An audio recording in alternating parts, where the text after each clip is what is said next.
Caught the moment the pair was led away in handcuffs. Just in the last hour, we got the mugshots. You see them here. 64-year-old Gregory McMichael and his 34-year-old son Travis McMichael are both charged with murder and aggravated assault. These arrests come more than 2 months after Ahmaud Arbery's death. It happened as the 25-year-old was jogging in Brunswick. Tomorrow would have been Ahmaud's 26th birthday. There are many layers to this story tonight, and we are walking you through every one, so stick around. I spoke to the family's attorney tonight in an exclusive interview. We have that coming up, but first tonight, Natisha Lange joins us live outside GBI headquarters in DeKalb County. Natisha, this is ground zero for the Arbery investigation. Ground zero is right, Aisha. They joined the investigation late, but as you see tonight, 2 arrests. We learned this about 8 o'clock when GBI said that they arrested Gregory and Travis McMichael for the death of Ahmaud Arbery. They've both been arrested and charged with murder and aggravated assault. There were 2 prosecutors on this case before who recused themselves for conflict of interest. Gregory McMichael previously worked as an investigator with the Glynn County DA's office, and a 3rd prosecutor had planned to have a grand jury hear this case. Now take a look. This is the video the 2 were seen in confronting Arbery as he was jogging through a Brunswick neighborhood. Now in a 911 call that we just received today, they told police they believed he was a burglary suspect. A scuffle broke out between the men and Arbery was shot and killed. It's taken 10 weeks since that shooting. Now let me walk you through the timeline. The deadly shooting happened back on February 23rd. No charges filed since then. The video was released to the public on Tuesday, and that's the same day GBI was requested to work on the case. GBI launched its investigation just yesterday, and tonight we have those 2 arrests. Now this comes after Governor Kemp today put his confidence in the agency to find the truth. I have no doubt in my mind that it will be fair and that Director Reynolds and this seasoned team that he has of investigators will work very quickly, but they will also be very thorough, and they will go wherever the truth takes them.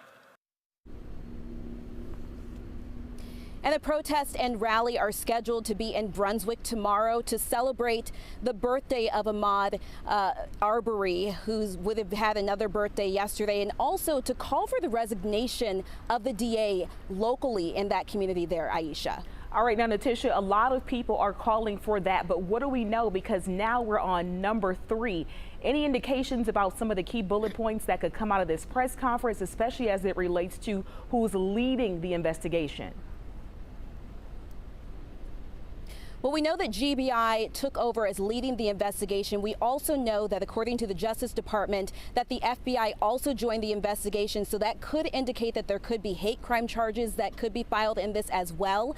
However, it's going to be a long-going process before we find out more information, but there could be a lot more information that we find out about the interviews that they may conduct with the 2 McMichaels over the course of this night, and that could be revealed tomorrow during that press conference, Aisha. All right, thank you so much, Natisha.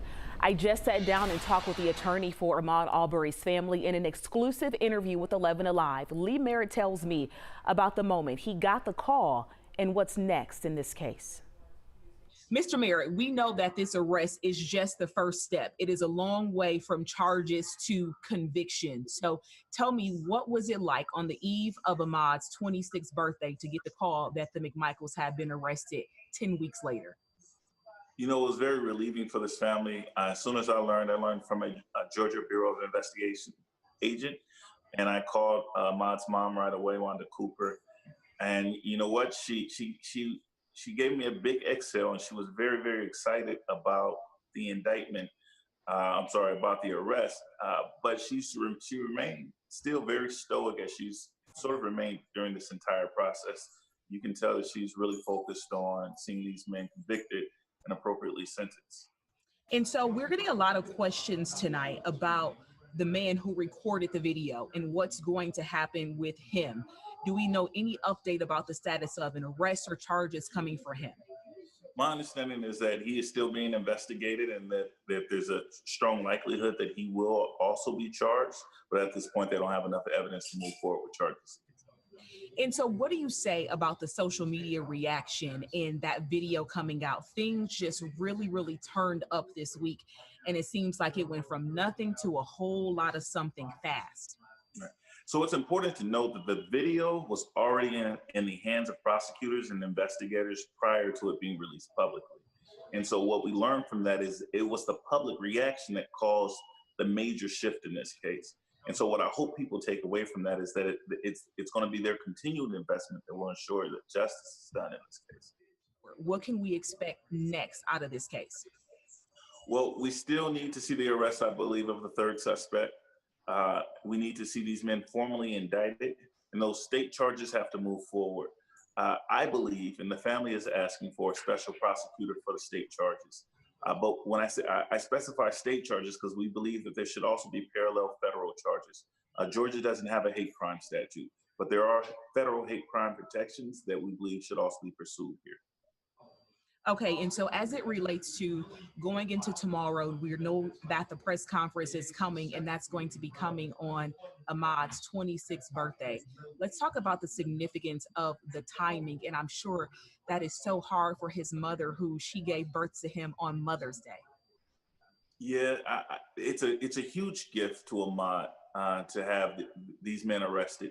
It's a tragedy that it took over 10 weeks for these men to be arrested, but for it to come on this eve, tomorrow, Ahmaud's birthday, was always going to be hard for his family. It was going to be very, very hard for Miss Cooper, but this softens the blow just a bit, and it takes her into the Mother's Day weekend with just a little bit of relief. Mr. Merritt, thank you so much for your time. I know it's been quite a busy day. There is a long road, and we'll be following this and following you all very closely. Thank you so much for your time tonight. Thank you. As soon as the word of these arrests came, hundreds of you started sounding off on the 11 Alive Facebook page. Fred wrote, "Thank goodness for that video. They should have been arrested back in February." Chambra says, 3 months later, thank you, GBI, but we have to do better. And Doreen wrote, "Let the judicial process begin. Sadly, that won't bring him back. Deepest condolences to the family."